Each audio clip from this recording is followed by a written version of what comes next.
Efeso 5:15 hanggang 20. Maging maingat kayo sa inyong paglakad, hindi gaya ng mga mangmang, kundi gaya ng marurunong, na sinasamantala ang panahon, sapagkat ang mga araw ay masasama. Kaya't huwag kayong maging mga hangal, kundi unawain ninyo kung ano ang kalooban ng Panginoon.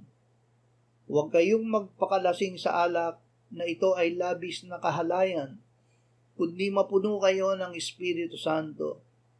Kayo'y magsalita sa isa't isa sa mga awit at mga himno at mga awiting espiritual, na sa inyong mga puso ay nag-aawitan at gumagawa ng himig sa Panginoon, laging nagpapasalamat sa lahat ng mga bagay sa pangalan ng ating Panginoong Hesukristo, sa Diyos na ating Ama. Mapuspos ng Espiritu Santo. Noong tayo ay manalig sa Panginoong Hesus, ay ibinigay sa atin ng Diyos ang kanyang Espiritu.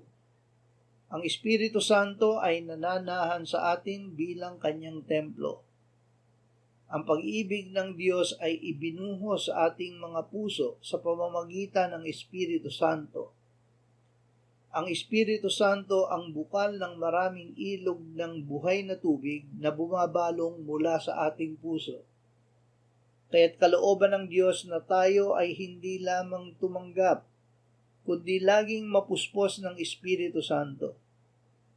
Bilang mga bahagi ng katawan ni Kristo, tayo'y magsalita sa isa't isa sa mga awit at mga himno at mga awiting espiritual, na sa ating mga puso ay nag-aawitan at gumagawa ng himig sa Panginoon, laging nagpapasalamat sa lahat ng mga bagay sa pangalan ng ating Panginoong Hesukristo, sa Diyos na ating Ama.